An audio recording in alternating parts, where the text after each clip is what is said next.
Where it's like you put them on a pedestal and you have convinced yourself in your head. But I think a lot of people do this. They are convinced, and I know I've been here, you're convinced this is the person. We are so compatible. And you even create stories in your head that haven't existed yet of like how, you know, we have so much in common. And I think even the relatability can be like this crazy like phenomenon where you think that it's this idea of like they're unique. Their uniqueness can be such a curse where you're convinced no one like them exists, even though there's millions of people you could be compatible with. And it's like being ghosted sucks. And also that is the answer, not having the answer and being in the gray area, in the unknown. That literally is the door slammed shut.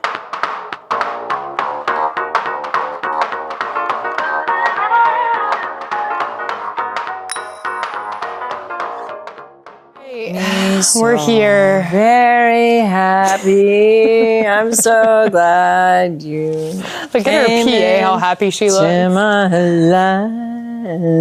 I purposely was singing out of tune because you're the soprano in our family. Well, I'm going to be an alto for the next series, and then a soprano. Will you do me a favor? Yeah. How far does an alto go? Just make a sound. No. I mean, just say it like, hi. I actually don't know how low the alto goes for this particular series. I just got the music scores today. Now, can I ask you a very private question? Depends. All right. Well, hold on. Oh, look, she thinks we're funny. I guess we're doing a good job. You were assigned soprano, and now you're... I volunteered as tribute for alto because sopranos can actually be divas. It's like... There's this kind of hierarchy in the music world where everyone wants to be a soprano, and sopranos think that they're like the shiz. And I am a soprano. So I wanted to test my range with alto because I can sing in a lower chest voice too. And I just thought it'd be fun. I told the woman, I didn't ask to be alto, but I said, I'm soprano too, but I can sing alto. And I found the list today, and I am an alto, and I'm proud of it. Well, good for you. Because for some reason, there's this dumb hierarchy of like sopranos in the music world that like that's the ultimate, like if you can sing the tippity top, then you're a good singer. Yeah, but I mean, if you think about it, the tippity top is as ferocious as the tippity bottom. I know, that's and what I think too. the tippity bottom. Well, I heard the altos when they would section out their pieces, I thought it sounded so pretty. Yeah. The sopranos, like, yes, they can go really, really, really, really, really high, but it sometimes can sound really, really, really it's annoying. Well, but I mean, altos bring richness, like a full-bodied, almost like a red wine, even though I haven't had red wine. I like that. In a long time. Sopranos are like the cupcake Moscato. Yeah, well, it's the rosé. But the altos bring the rich. Yeah. And they make it the sound fuller. I agree. Yeah. I think they're so underrated. I really do. So anyway, I don't know the lowest note we are singing to, so to be determined. What's your lowest note? You mean me singing? Yeah. I don't know. I dropped an octave. You used to sing the S like in German. Yes, I know, but I was more of I don't know what, I wasn't like you where I could tell you what I was, but I was more mid-range. And now, there's our Kubota and the farm. Oh. But now it is I've dropped an octave and I've lost it. Ooh, you could sing bass. But I do want to talk to you about something here. Okay. Because I think creativity does something for our hearts. Because we both were just in a really kind of spaced out, let's call it a Saturday. Let's call it a Friday night, though it's a Saturday night. Yeah. But then you got me thinking, because I went to the dance studio, and the dance study. And so I was talking to Dimitri, and I just nothing. It just all felt really rote. It just felt like, oh, let's just do the box step. And are you saying it felt really basic and boring? Well, no. I felt like I had fear, and I said, Dimitri, I'm feeling really fearful. He goes, why? And I said, well, basically, it's my life. That's so deep. No, I know. I said, I'm just, it's actually my life. We talked about this topic, but we're not going to do it this time about putting yourself out there. I said, I've just put out myself out there, and we can talk about it. No. Don't be shy. But what was fascinating about it, he goes, oh, okay.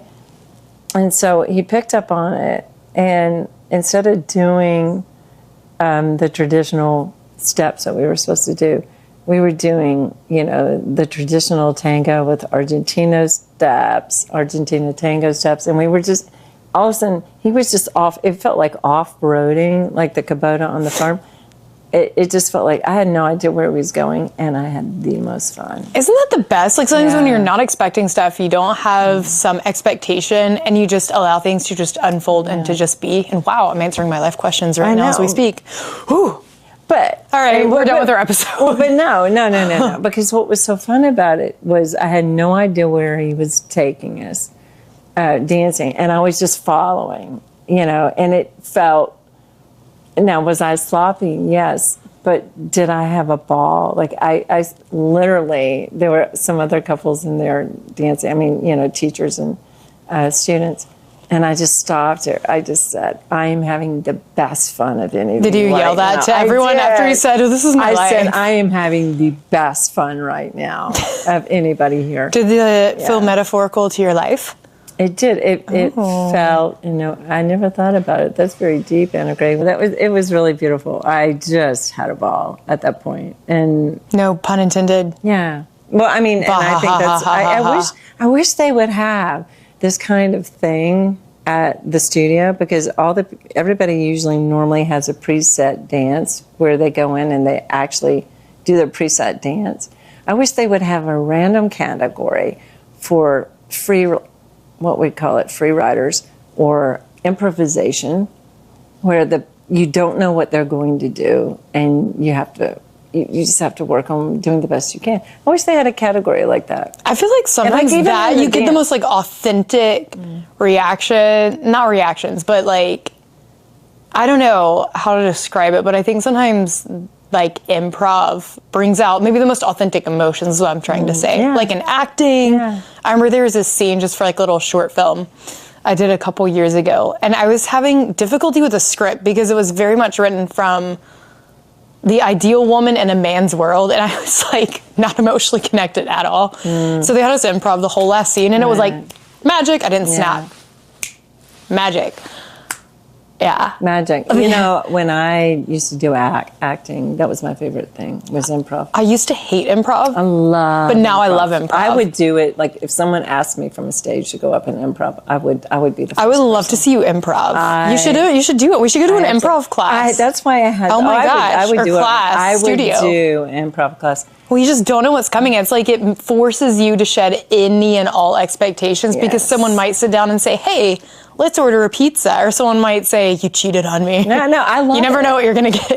But it was always funny because it's very much like dancing. I had no idea what my feet were going to do. I had no idea what was going to come out of my mouth. However, I even got to practice in Walt Disney World because two of the evil stepsisters, I got a picture with them because they were available. You couldn't get it with, Belle. You have to stand in line for Belle and Mulan. But the evil sisters you can usually get pretty quickly. So you chose the evil stepsisters. Well, they came out at the right time, and I walked in, and so I was taking a picture, and I started improvising with them. It was so much And they're like, we're hiring you for Orlando Disney World. Yeah, I was just asking them if they sent me a Christmas card. Oh, I told them I didn't send them Christmas cards, wasn't going to do it. And then I just said something, and they said, well, Mom's not going to like that. I said, I don't care what your mom says. I'm the older sister. And so it was just going on. And so, like, eventually I know they were acting in character, but I'm sure in their head they're like, well, this lady, they're like, we're going to give a referral to our employer. Like, now, what character would you be? No. Stitch. Well, wait. No, I think at this point they were going, well, this lady, please leave. Okay? And what character would I be? Yeah, like if they were to put you in a character type, which one? In a Disney movie? No, a Disney World, if they hired you as a character. I always like the Ursula character. You would be Ursula. But it would require some really, shoring up of my soul. Would you scream at everyone to get their voice? Yes, I would. La, la, la. No, who would I play? I don't know, Annabelle. I would love to hear you do... Who? No, poor unfortunate soul. Is that the song? I don't remember. I haven't seen The Little Mermaid in like 20 years. I haven't either. I don't remember much about it. I just remember... You would have tentacles. Well, no, she just had... I was going to say she had meat to her, but she's an octopus. So, yeah, she did. And I don't think they have a skeletal system.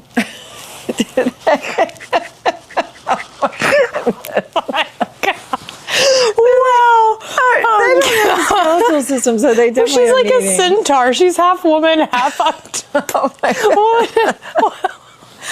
The woman who played her was literally awesome. crying. She was definitely alto. She was an alto singer, I think. Ursula was like baritone. I can do baritone. I want your voice. Oh my gosh. Okay. Oh my god. Oh, okay. Wow. You're hired. Okay, thank you. So what would you say, like, if I went to Disney World? Would you go up as Ursula and just say, I want your voice? No, what would your one line be to people over and over? I will tell you what was disturbing about Ursula, besides her being Ursula. And not having a skeletal. Not having no skeletal system. Was we went there the Halloween one time, and I didn't want to do it. And her voice was all over Disney Land World. So How pleasant. It really got annoying after a while. They had all the bad voices of the bad people. Oh, okay, yeah, that would be. They were like, and they had stereo sound everywhere. It was very annoying. So no, I don't want to. What character would you be? I don't like Disney World at all, and I can't stand Disney, so I would not /be there. You would not. I don't know. Yeah, I wouldn't be anything. Yeah. And I would rapture before I could be cast. Yeah. That makes me sound like such a downer. No, and such a boring person. I think there's something very. I was going to say that. I was going to say there's something very pretend about my life. So ballroom and wanting to be Ursula. I like to play. So when you go to these like retreats and writing conferences, and I'm sure they have you make a list of like goals and things. Do you put, I want to be Ursula? I want to be Ursula. No, I want to portray Ursula. I like to play, and I like to pretend, because I was even thinking when we went to Nutcracker today. It was just lovely in this beautiful old theater in Lexington.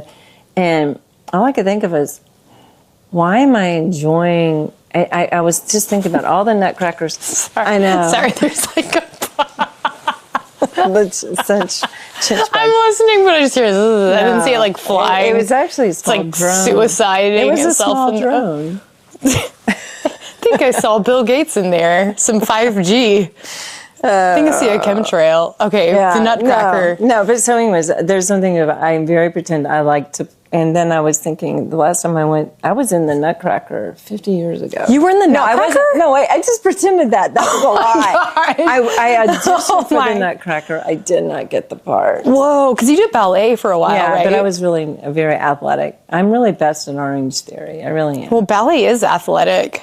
That's so competitive. But it's not good if you look like somebody who's, Did they have like really strict body standards? Yeah, they did. I feel like you have the ballet, what they would have the standard type though. Or are they like you have to be a skeleton? No. But I mean, basically. They want you, your form is all, just like it is in dance. It's form. I don't know why I keep trying to pursue dance. I guess maybe this is just... But I do like to pretend of things. Oh, don't sell yourself short, Renee. I won't. But let's talk about the topic, because that was a hot topic. What was the hot topic? We just had a bunch of topics within one. We went from like 0 to Ursula. I just read on one of these things about podcasting, you shouldn't have too many questions and weirdness. Oh, well, so we just conquered that one. We broke the barrier. Womp. I don't know. It's all over. Now, you were saying something about ghosting. Oh, yeah. Ghosting. And the weird thing, tell us about it, because you've got to teach me this. Well, okay. In the roaring 2020s, we have things called buzzwords. And in those buzzwords, we have terms like the word ghosting. Yes. And in a nutshell, ghosting is when someone doesn't reply to you, they leave you high and dry and don't reach out again. But didn't you say this feeling. Relates back to that movie? No, that's gaslighting. Oh, that's gaslighting. That's another buzzword. What's psychological the difference buzzword between gaslighting and ghosting? Okay, so gaslighting is when you essentially use someone's words as a weapon against them to make them question their own reality. And yeah, and it's based off the movie Gaslight from like the 1950s. Ghosting is when you kind of like a ghost can, disappear. When someone disappears, like doesn't reply to you for like a day or days, or kind of plays like cat and mouse or something where they rapture and then they suddenly reappear. Or like, I would say ghosting, the most intense form of it, and probably how this term is used most is when usually it's romantically, right? I mean, platonically, you can ghost someone, like just not reply to them. It's just where you leave someone high and dry and you leave no explanation. But in the dating world, it's where you might not be interested in somebody, they might not be interested in you. But say you're on the end of you're interested in them, but you never get a message back. And they leave you high and dry. Cue Beethoven's Fifth. But that's ghosting. Does that make sense? It's like the silent treatment, kind of. You know how a silent treatment is? You were punishing someone by silence? Yes. Ghosting is more like, I think people sometimes don't know what to say to tell someone like they're uninterested or they're interested in somebody else or they're moving on or they don't want to date. Is this only between a male and a female? Or no, it could be between, platonic friendships like females, men. It's essentially just where you stop talking to someone and you give no explanation whatsoever. Even if someone reaches out, there's like no reply. But yeah, who decides the time frame that it's not ghosting and then all of a sudden it's ghosting? I think it depends on the context. It really depends on the context of the situation. But who decides that? Okay, so romantically speaking, usually I would say you've been ghosted if you don't hear back from somebody, like say you're kind of the relationship standpoint, or you've been dating a little bit and then suddenly you just like don't hear back from them, right? Like say you've sent something and there's like no reply, or you plan something and like there's no reply. I don't know, it would be the context of it. Probably I would say like a week, maybe, if they don't reply. And maybe if they pop back up, it doesn't mean they've ghosted you, but usually you hear nothing from them ever again. That's kind of the ghosting thing, is like you actually don't hear from them again, ever. A few years ago, 5 years ago, that happened. Now this was the, I don't know how to describe it, but there was a male human I was talking to in 2020, and this is a classic example of ghosting, right? I was going to meet up with them before they were like supposedly moving. Right. And, there was maybe this idea like of would long distance be a possibility? Would meeting again be a possibility? And so I'd written a handwritten letter for them. And the plan was I was going to drop it off at their place, which I wouldn't usually do, but it was COVID. Everywhere else was literally shut down. They were packing. And so I remember it was canceled last minute, and then I forget what the text was, but I found out some unfortunate information, including, but not limited to, possibly having been the other woman. And you? Yes. Unbeknownst to myself. And so I sent a text. I'm trying to... And there was no reply ever. So for 5 years, that's ghosting. Or if someone... Right, the person never... responded. No, never. Or, for example, there was actually a couple weeks ago, a guy reached out wanting to go out on a Saturday. And so I agreed and was waiting for them to, set the time, and haven't heard anything. So that's been 3 weeks. So ghosted. Yeah, but platonically it can happen too, but relationally is where people use it the most. Like if you Google, he ghosted me, signs she's ghosting me, like women do it too. Yeah. No, because my mind is filled up with so many thoughts. The word ghost was used how many times? There's like a scenario here where I want to say there's a lack of patience, because back in the day, remember when you had to write letters, and you would have to wait a long time to get a letter back in the mail. It okay, you guys had phones though. Yeah, we had phones, but I was thinking even back in before there were telephones. Oh, okay. Like people wouldn't hear for each other for months, if not years. And they had to wait for that. But I guess what I'm thinking here is, because you've alerted me to this, because there's sometimes, I don't know about you, but like if you're not on my screen, it all of a sudden I need to really either put you in my Google Calendar to remind to answer that, or because it gets filled up with all sorts of other like things. buried down your inbox. So I'll forget something, and that's friend things. But I have no words to think about what to do with a guy like that. That seems like, I'm glad if they're going to do that. I'm glad it showed up early. That they're not going to take care of you to answer. Oh, these are people like from like the past, except for 3 weeks ago. Oh yeah, but the 30. But I'm not like hurt by it either. It's funny because like, but would you? You talk about improv and expectations, and it's funny because it's really difficult for me to succumb to the idea that what's meant to be will be. Because I, over the last year I've been casually dating, intentionally casually dating. And so this guy reached out a couple weeks ago, and then nothing became of it. And I was like, okay, it's fine, because in my head I thought, like, sure, I'll meet up, I'll go out, and if it works out, great, could be a great person. And if not, this was a Hinge guy before I deleted my Hinge app. But they never followed back up. And I wonder why that even happened. Yeah, okay, that's what everyone, if you go to Reddit forums, Psychology Today, everyone has that question. Because see, like, okay, why bother? You talk about back in the day, people had to write letters, phone calls. So like the normalcy of there being space and time was more normalized. Whereas we have phones now, we have this expectation, number one, that I think is pretty unfair on people, that we have 24/7 access to them.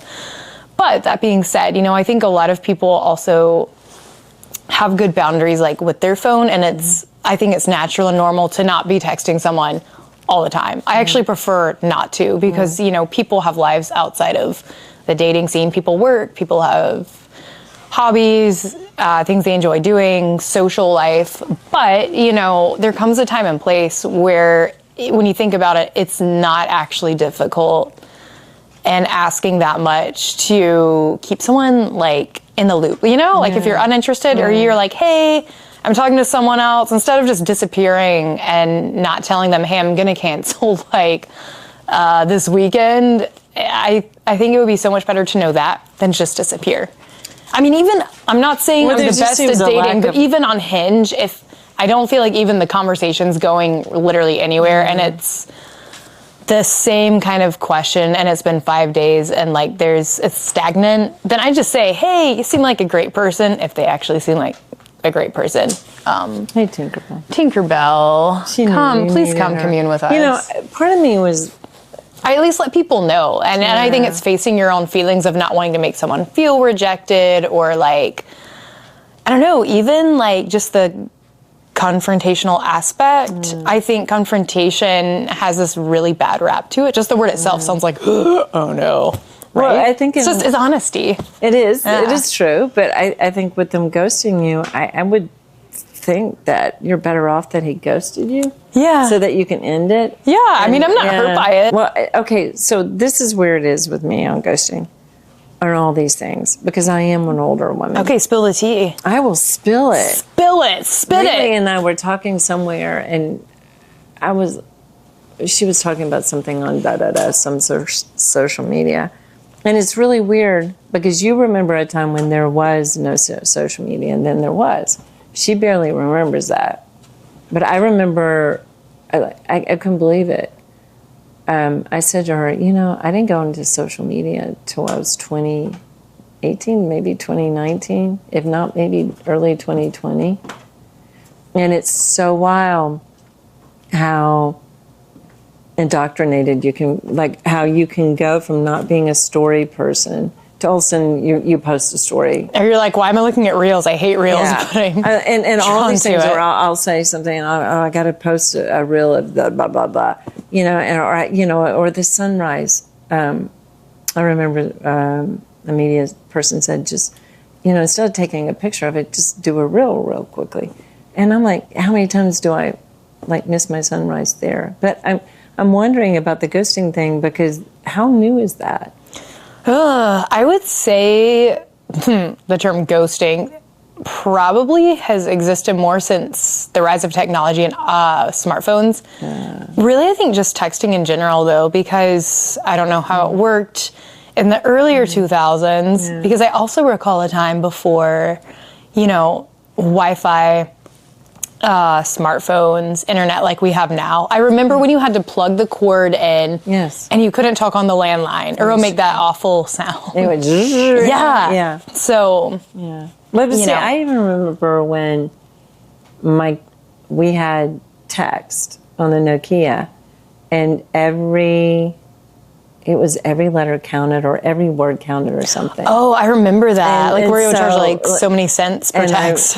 And I said something to my son one day, because he was older and he had a little Nokia, and I said, I would ask him, where are you? Or are you good? And he would just come back,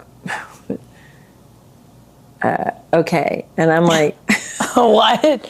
I have to pay 75 cents to interrogate you. I know. It's just, it wasn't per word, but it was like, if you entered a text in, you would only get X amount of free text. Yeah. All right.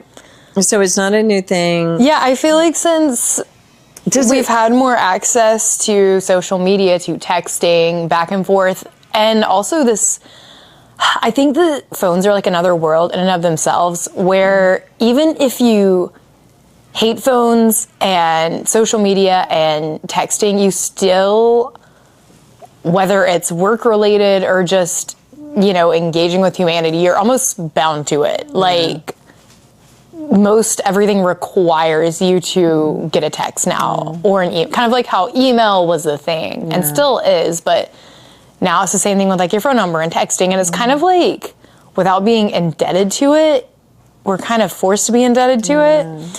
But I don't know, with the art of ghosting, I think that if you rely too heavily maybe on your phone for communication in general, or that's the only way you communicate versus like face-to-face conversations, it's just an easier out, right? Because I mean, which would you rather do?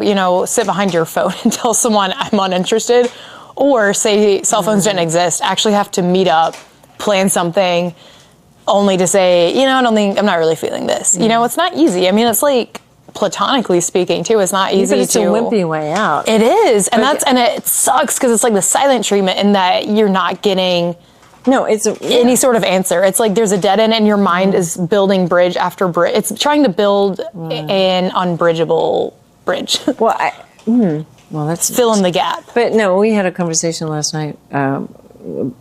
Several of us around the fire, and we were talking about just doing Matthew 18, like if you have a problem with somebody or you want to talk to somebody about it, you go to that person, you confront them face to face, and then, all the other things.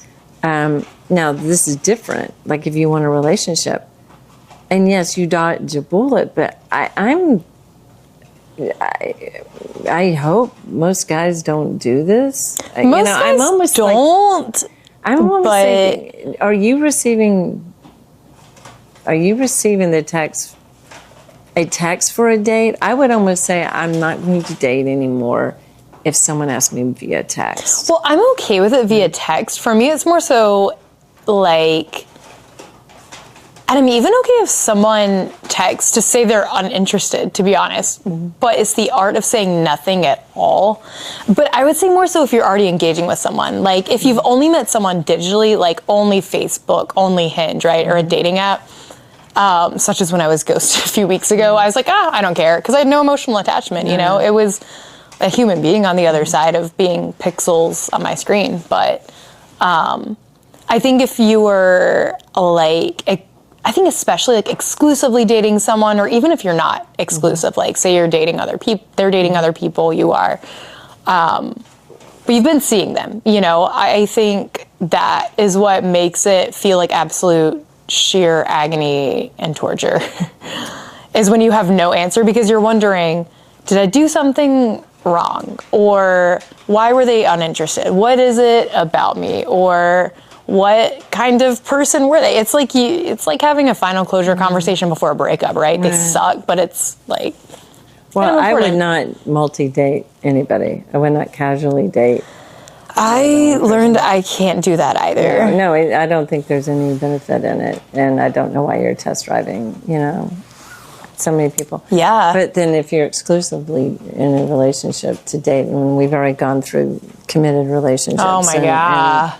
And to hell with hookup culture. But it seems to me that if you are dating somebody and you have developed a relationship face to face, even just casually dating, like not even. I don't even understand. I mean, you're gonna have to go through. I would not casually date anybody. I say casual dating isn't like you're in the getting to know you phase. You know, it's we have all these phases now. It's Well, it's a huge, gigantic mess, and technology's not helping. Well, you know, I can see that, but I wouldn't even call that casually dating. I would say dating because I don't think there should be intentionally dating. Intentionally, I don't think there should be any casual about it, because that just sounds like casual sex, casual. Yeah, but more like casual emotions where you're like, okay, where are we getting at here? Yeah. But it's in, you know, the relationship should be at a place if you've had several, you know, I mean, I guess it serves an early warning system that it is really, you know, I guess it's just very telling, and I don't know how to fix something like this. All I could say is whoever does it. Apple updates don't fix us being ghosted. Yeah, but there's no fix for it. I mean, because what can you do? You can't rail. I mean, you could rail at somebody, but then again, there could be something legit. Yeah. You know, like, you never know. I'm sorry, I'm over, you know, I had to go to overseas. Sorry, I was deployed last minute and forgot to tell you. I forgot to tell you about, I had to go I'm in Secret Services. I had to go. You said that you wanted space, so... I had to get on the submarine, stat, you know. It's actually a great song where it says, like, you said you wanted space, go be an astronaut. And it's like this really sad piano ballad, but it's kind of funny, too. It is kind of good. Okay, I've got a question for you. What are the top 3 questions you would ask someone, like, on a... Say, okay, maybe not a first date, or maybe a first date. What are the top 3 questions you would want to know from somebody? Like right off the bat, before you even like have fun in dating. Renee, Leonard, Kennedy. Is this if I were on a date and he's already checked off all my boxes? This is why you're still figuring out the boxes to be checked. You just met someone. They say, "Let's go get coffee." What are your questions that are like? What are your non-negotiables? You've got to know before you move on with them. Okay, this is a very weird territory. I'm far more settled talking about Ursula. And the skeleton. You'd rather talk about her skeletal system. Because I have no idea what I would do. Okay. Just curious. I think if somebody were interested in me and said, let's go have coffee, that to me would not constitute a date. Really? No, it would not. If they paid for your latte that's like $7 because you got soy milk instead of regular. I have no problem with them paying for my... But you don't consider it a date? No. Renee, what do you consider a date? Well, because I don't want to... I'm not going to date somebody I don't know. What's going on a date versus like... I don't, oh my gosh, we have so many... Maybe we have too many terms and labels. I personally, when I considered a date, I'd said it was just like, okay, I'm going to have coffee with you. That just... Yeah, just to get to know. Okay, say coffee went well, you had fun. Like, say you didn't really have deep conversation. Well, there's no way that's going to happen. Okay, you have a deep conversation. What are the top 3 questions? Or just what are the 3 questions maybe you think you'd ask? Beyond the fact... Our PA's laughing at us. Are you a Christian? are you, there's going to be no sex unless we get married. Again, I'm not going to ever get to date. I'm only laughing because it's like there goes 99% of the male specimen and females. I go, and the third question would probably be, do you have to have the TV on all the time? Okay. And if any of do you have to those watch Andy Griffith all the time? But now, okay, let's say we got past that test. You would do whatever. You would probably talk about family. You would talk about, but you wouldn't want to cover your family either.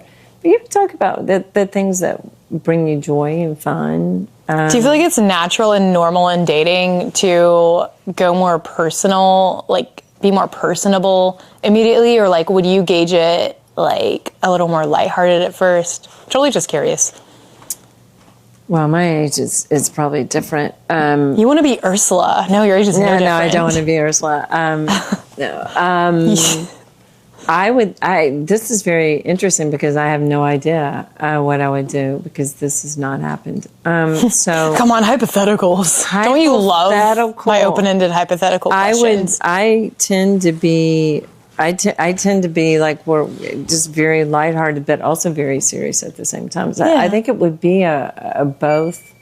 But you think it's normal to like open up about yourself a little bit, not like trauma dump everything and every skeleton in your closet. I would not be talking. But do you want to know kind of like their morals, their values? Yes. How would you ask that? How do you ask these deeper questions? I think probably it starts out a lot with what each other we like to do, and what is enjoyable.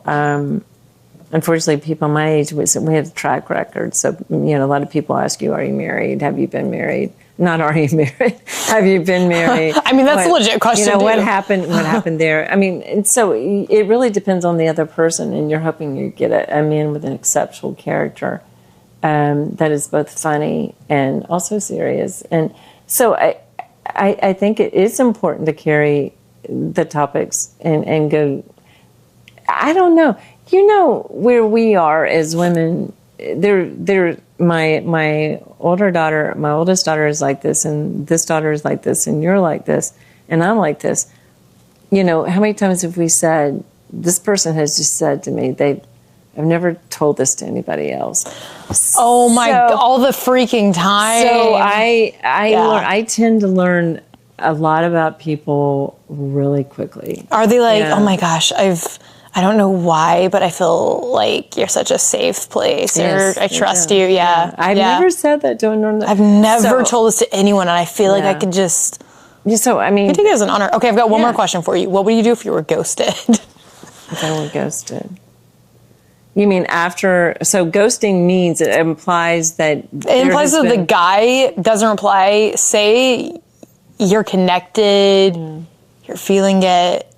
The boxes are checked, and they like suddenly the writing industry or the acting industry. They don't call back. Oh my gosh, that's totally it. That's exactly it. And they wait. I haven't gotten the rejection letter yet. The agent didn't email me back. Did they get the memo? 3 months later. But see, with those kind of things, film is a little quicker, but on writing, you expect a slow turnaround. Yeah. But in acting, a slow burn in writing. Okay. Yeah, but I think it's quicker in acting. But no, if a guy goes to me, I'm going to presume that I've had coffee with him, and so we've made plans to coffee and some cha-cha, and we've made plans to do a dinner or something, and he goes to me. Well, one, I guess I would have to predetermine what that looks like on the time scale of my life. And in the end, if I really, really liked him, I would be disappointed. If I really thought there was something to it, I would be very disappointed. Well, not very disappointed, not, devastated, but just disappointed. And then after that, I would assume it wasn't going to happen. It wasn't supposed to happen. So for you, the ghosting would be the answer in of itself. The ghosting's the answer. I would just assume that this is the best place to be. Well, it's interesting because in the past, when I was very, very emotionally connected to people, like when I had been on some dates, even in some relationships, now that I've been in so many relationships, but I haven't been ghosted a lot, to be honest. Like, it's not something that I would say is frequent, because most people, even if we have not been compatible, have a sense of respect and, mutually, ending things, or one person or the other. But so many people, especially my age bracket, and I'm telling you, if you Google this, or if you're a conspiracy theorist like myself, DuckDuckGo it, or you type in Reddit, you will find blog upon blog, upon website, upon Reddit forum of, I was ghosted, what does it mean? It's a huge thing. Yeah, because people are trying to bridge this gap, and it's like you're Is mentally... it traditionally, or do you feel like it's predominantly women? I would say it's 50-50 because women do it to men. Now, I'm a woman coming from a woman's perspective. So the responses that people are asking this question are male. Yeah, it's interesting because here's what I've realized is in these chunks of paragraphs where people are relating and giving their input, there's literally, you can find podcast episodes on this, I guess. Ours now being one of them. Wow, I was ghosted. What do I do? Because used to, I would fight tooth and nail to try and figure out, catastrophically mentally plummet, trying to figure out, what did I do wrong? Or what is it about me? Or why did they ghost me? Whereas, the lack of response in and of itself, is the answer. Okay, but if they're doing it so people are asking this on Reddit, they're asking this on all the other places. This is a very big concern. Yeah. People are trying to figure out why someone ghosted them because there's no answer for it. There's no conversation. And it's you're creating a million scenarios in your head. Yeah. So it disturbs many millennials. I'm less disturbed by it now because I now see it. I don't like it. It's unpleasant. Right. It brings up great discomfort in me, and I think it's very disrespectful. However, it's interesting because I used to also be in the boat, as I see with all these blogs and threads, where you're trying to make sense of things, trying to get an answer, trying to bridge the gap. Because there's something about the silence that's so haunting. I'm trying no to pun get intended. But I'm trying to get at the heart of that. Is this normal? Has this been going on? I guess people... This happened in the 1800s. This is true. No. I quit writing you with my quillin. Well, it's true. But people have sat around phones for a very long time. I waited for you to call me, and you never call me. So you're talking about back in the late 1900s. Yeah, the rotary phone days, which I was part of. But then, you remember... Well, even the landline. Yeah, that's what I was talking about. Okay, people did this?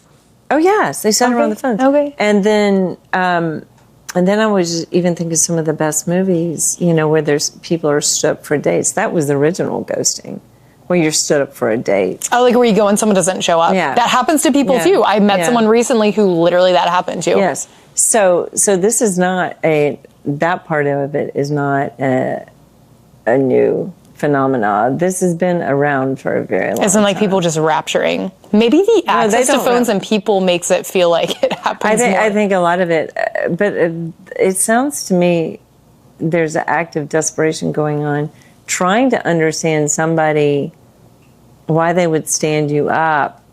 But because you're devastated.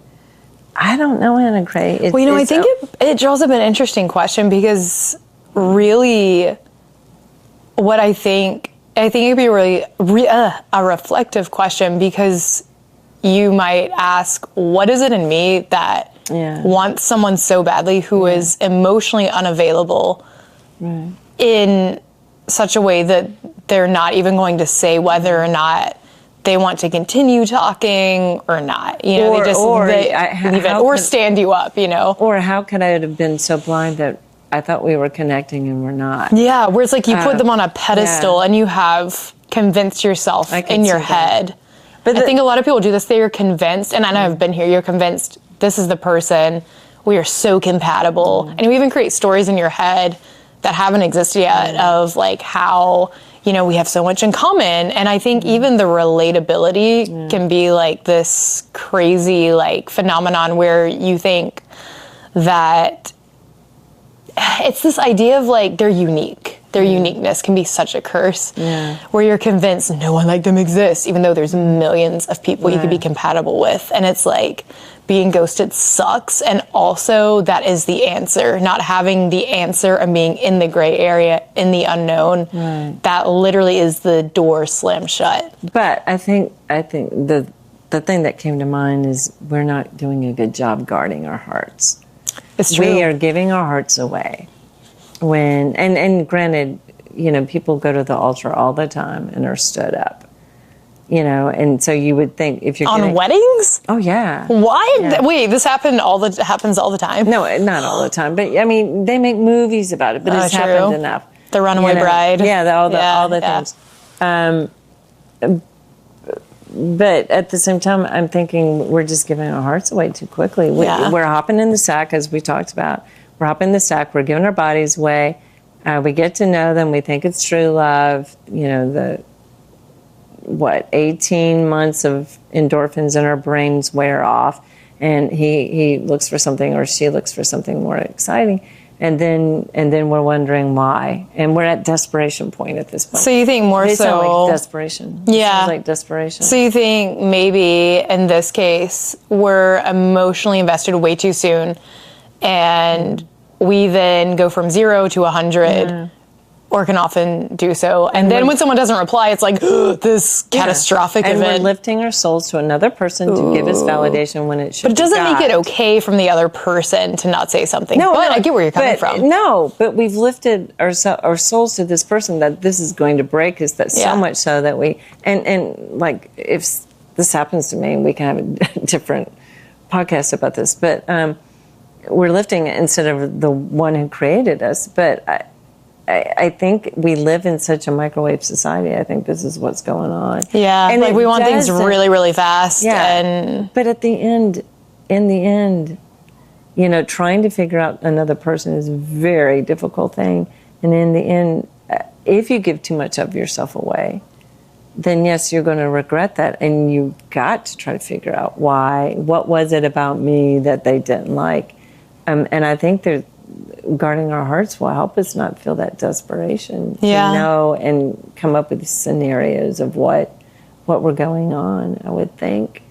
I think you're right on the money, to be honest, because I think there's this, like you said, this maybe sense of desperation, not in everybody, but, you know, in a lot of situations. And so you end up even like selling yourself really short, putting this person on a pedestal and really giving them this insane power over you. And I can be guilty of that, you know, because like when you really connect with someone and you feel you're jaded by chemistry, you know, there's nothing wrong with chemistry and attraction, but when that is ultimately what's bonding you and it's, and it's not, I don't want to use I don't want to say just emotional, like soulful connection, but when you're having vulnerable conversations, when you're having real conversations, you know, and even if it's a slow burn, you know, you're not going to dump all of your trauma and past relational baggage on them like the first date or two. I mean, you might, maybe you do. You spend 10 hours with them and there you go.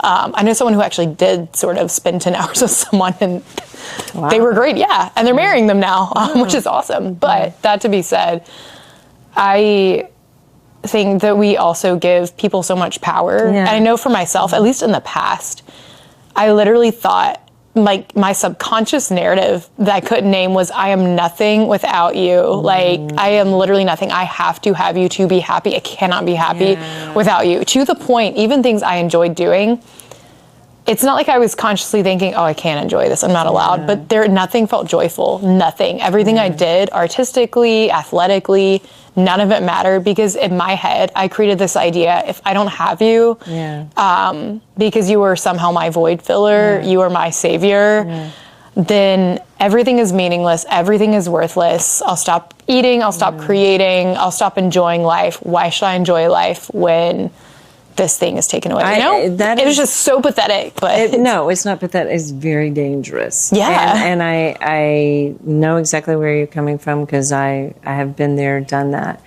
But this is the thing that gets us down the road of just, it is just, our souls have bowed to the wrong false god. Yeah. And that is the danger part.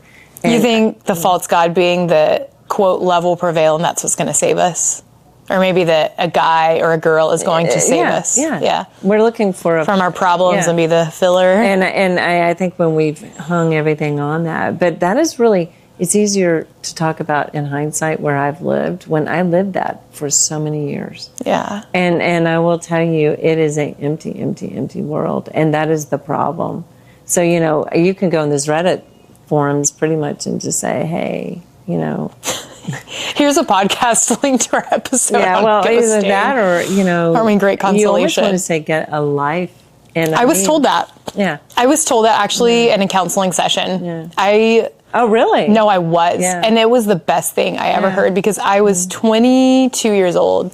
So my early 20s. I was in a relationship and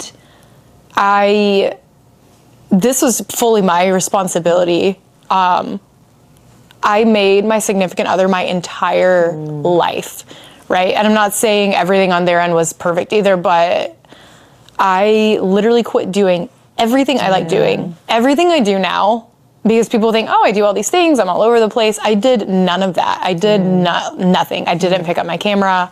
I ran, that was it, but I didn't pursue creativity.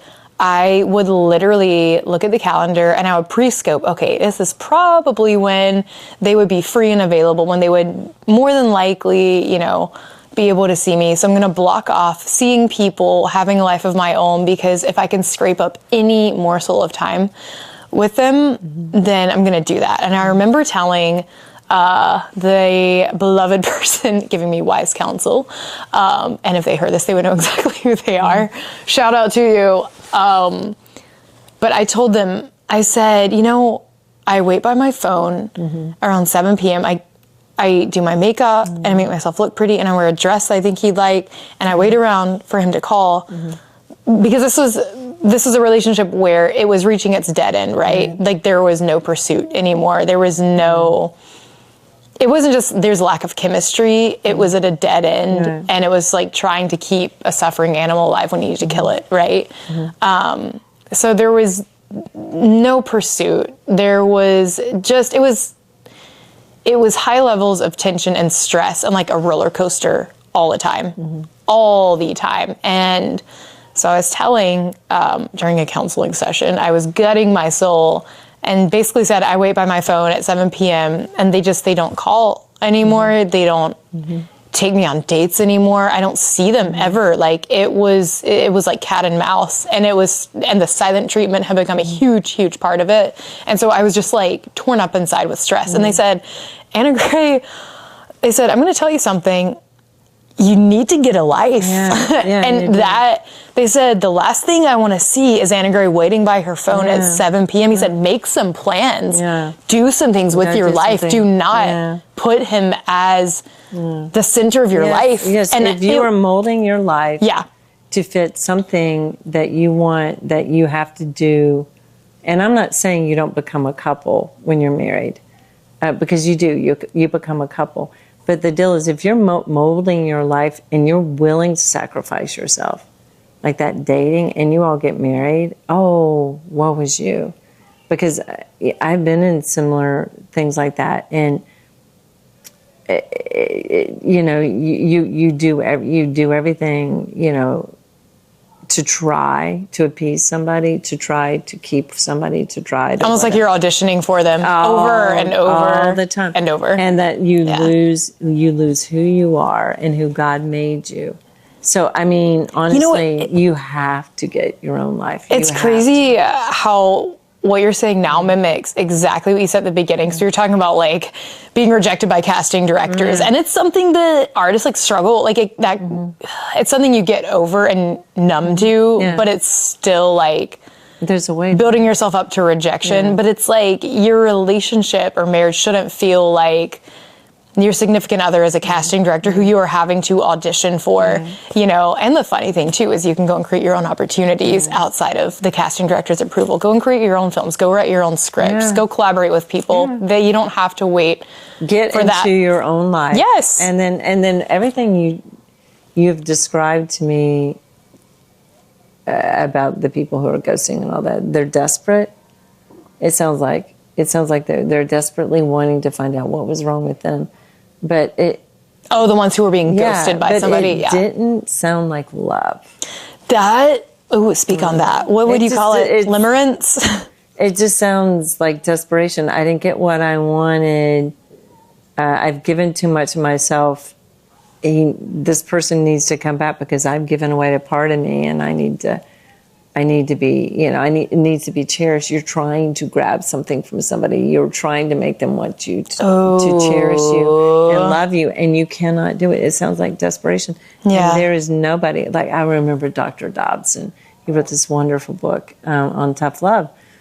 And he said, you know, there are times you have to be tough on this situation. And he was talking about the context of marriage, and he wasn't talking about leaving people, but he was talking, if you are, you know, making yourself a mud puddle for somebody, you know, they're just gonna walk all over you, you know, and you just can't do that. Don't lose yourself. Don't lose the glory that the Lord has put in you. You know, I think it's such a lack of self-respect too, because so often you hear self-love, like love yourself more, and that's such a like abstract term. But I think if you really respect yourself, and I was listening to a podcast on this, having a life outside of that and pursuing the ways and how I think God's wired you up is so healthy. Not as a way to seek vengeance on somebody, like I'm going to now fill my calendar with things so that, you know, when you ask, you know, you're just blocked out. Though, I mean, if someone's actively, you know, stringing you along, of course it's time to shut the door. But the summer I was told to get a life, I remember in my head, I thought, I'm going to be a yes woman this summer. That was my phrase. I want to be a yes woman. And not just saying yes to anything just to fill up my time. But I had never traveled solo, right? I'd driven across the country with my significant other, but I'd never done a long solo trip. And I thought, I'm going to drive 10 hours to Florida and visit my friend.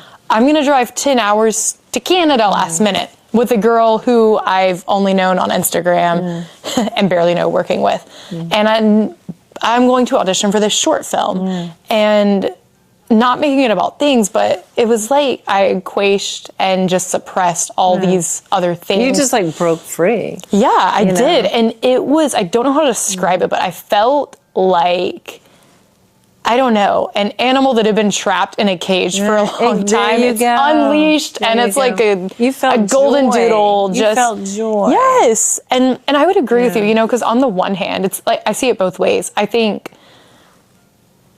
you can see the situation for what it is, and that, it's disrespectful for someone to leave you high and dry.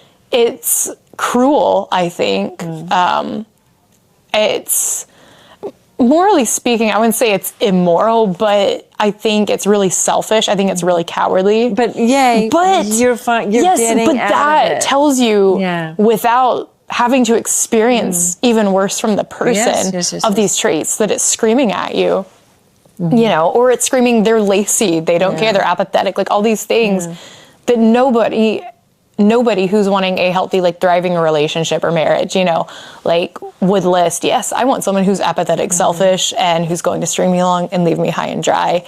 But, you know, it's telling you exactly what you need to know. It's telling you exactly how to move forward, even if you don't have the answers, which I think is the hardest part, because constantly it's like we're searching, and that can be me so often. And I think only in the last really like 2 years have I come to a point where I'm have found so much peace in the unknown of stuff. And, the closing of the racetrack of thoughts, I'm not saying that's easy, but I think filling your time, it gives you an opportunity to discover more of who you are, how you were created, what you love doing, what you hate, I think there's a responsible way to do it too. I think it's not a great idea to say, I'm going to go party my brains out, sleep with whoever I want, and just fill my time with busyness. But go and do things and try things and be with people. Just gonna say, if we just stopped and said, let's learn something new, let's do something new, let me do something new, let me learn something new. I think we just quit giving ourselves away. Yeah. Like we're candy. Yeah. And I think seeing love as it's only romantic, I think that love exists, honestly, in strong friendships, pursuing just the beauty of life in and of itself. I don't want to sound really abstract saying that, but I think we're searching so often for a person and we're putting them on a pedestal to be that thing. And that's a beautiful gift, but it's not ultimately what's going to... Putting them on a pedestal? Yeah. No, not putting them on a pedestal. I'm saying just being in relationship. Oh, yeah. That's a gift. Yeah. Not putting them on a pedestal, but we can often do that. So, I tied it in a pretty bow. No, I do like it. I like it. The idea is pursue life. Pursue truth. Yeah. And get a life. Get a life. Yeah. I don't say that harshly because I think psychologically the silent treatment is proven to psychologically cause damage and detriment, right? And ghosting, while it's not the silent treatment, I think that it does have this grip, or it can have this grip. And I agree, you can allow it to certain extents, I think. But also I think in how it's you can acknowledge how it affects you. And I think it's okay to even sit in the darkness and the pain of it. Not for long, but if you just avoid how you felt and you just stuff it down, it's going to come back up. But I think it's a healthy balance of acknowledging it. I do think it's also really moving past. Really, with your generation and the generation below you and all that, to look at the idea of now, if you haven't given yourself away, because if it's going to make it a lot more painful if you've given yourself away. Given yourself away, in which ways? Sexually or emotionally or something like that. Or particularly sexually. But at the same time, I think we need to look at, the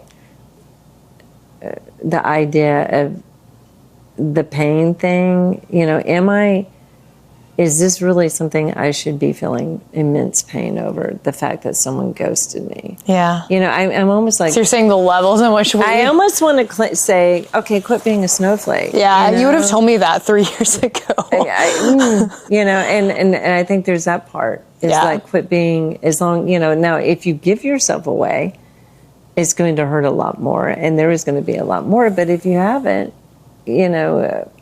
you dodged a bullet, look at it as a plus. And it's not nice to be shunned by that, but then you realize you've learned a lot about that character. I think I can teach you too about what you actually want in somebody, because someone who actually has dignity and respect. Really cares about honor. Respect, honor, cares about your soul, they're not going to leave you high and dry, And I think it would be just a completely contrasting experience to the people who disappear. I think the thing is keep the boundaries up. Yeah. And until, you get a ring on your finger. Sorry. Ooh, wow, you're saying commitment, which we talked about in our previous episode. See the last one, to hook up. To unhook up. What do we call it? We called it to hell with hookup culture. And vernacular life partners. Yeah, because you hate the word. Renee hates the term life partner, which Hinge, they don't put marriage. They make you put that you're open to short-term relationship, long-term, or life partner. I'm sorry. They don't put marriage, so you have to put life partner. I'm glad you dehinged. I did. It felt really good. And I told somebody, I said, isn't it empowering? I passed my number along to the 2 matches I had. I said, hey, I'm not unhinging you, but I said 2 weeks in this digital shrine, and I think I'm calling it a day with Hinge. I said bye-bye. I think living our lives is the answer to it all. Live your life. Yeah. Great. Well. Cheers. No. Cheers. Okay, cheers. Woo!